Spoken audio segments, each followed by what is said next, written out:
দেশের নানা অংশের মতোই মূল্যবৃদ্ধির জ্বালা সহ্য করতে হচ্ছে বাংলার মানুষকে।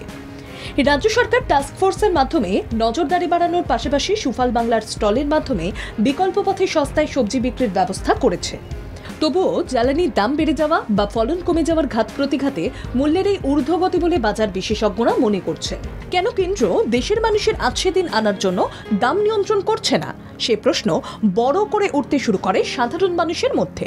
কেন্দ্রীয় খাদ্য ও উপভোক্তা বিষয়ক মন্ত্রকের বক্তব্য, যোগানের সামান্য অভাব, তাই দাম বাড়ছে। কর্ণাটকের কোলার আর অন্ধ্রপ্রদেশের চিত্তুরের টমেটো বাজারে এলে মূল্য হ্রাস পাবে বলে আশ্বাস পানি শোনাচ্ছে কেন্দ্র। কিন্তু প্রশ্ন উঠছে, নিত্য প্রয়োজনীয় জিনিসের দাম লাগাম ছাড়া বাড়লেও কেন দাম বেঁধে দেওয়ার কাজে এগিয়ে আসছে না কেন্দ্রের বিজেপি সরকার? এই অবস্থায় কলকাতার বাজারও আগুন দর। এক নজরে দেখে নেব শহরের মূল্যবৃদ্ধির পরিস্থিতি কোন জায়গায় রয়েছে। ভবানীপুরের যদুবাবু বাজারে সবজির বাজার দর দেখা গেল আলু কেজি প্রতি ৩৫ টাকা, বেগুন কেজি প্রতি ২০০ টাকা, পেঁয়াজ কেজি প্রতি ৫০ টাকা, করলা কেজি প্রতি ১২০ টাকা, পটল কেজি প্রতি ৫০ টাকা, ঢ্যাঁড়স কেজি প্রতি ৮০ টাকা, লাউ কেজি প্রতি ৬০ টাকা, বিনস কেজি প্রতি ১০০ থেকে ২৫০ টাকা।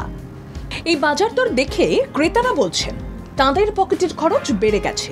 চড়া দরের জন্য সবজি কেনার পরিমাণও কমিয়ে দিতে বাধ্য হচ্ছেন অনেকে। আলুর দামও দেখুন সাংঘাতিক বেড়েছে। আলু আগে ছিল ১০-১২ টাকা, এখন ৩০ টাকা, ৩২ টাকা, ৩৫ টাকা নিচে কোনো আলু নেই। সেই জায়গায় আজকে ডিমের ট্রের দাম ১৮০ টাকা, ২০০ টাকার ডিমের দেওয়া হলে ওই আমাদের মতন লোক ওই খেতে খেতে মরতে হবে, কোনো উপায় নেই।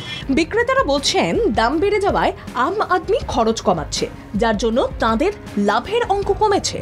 মুনাফার বহর কমায় বাজারে টাকার লেনদেন কম হচ্ছে।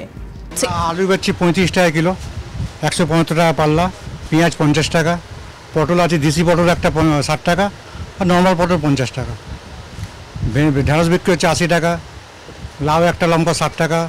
এই আমাদের কটা কাস্টমার ফোনে মাল লেখায়, বাঙালি কাস্টমার বলেই যায়, আর তো কোনো কাস্টমার দেখুন ফাঁকা বাজার।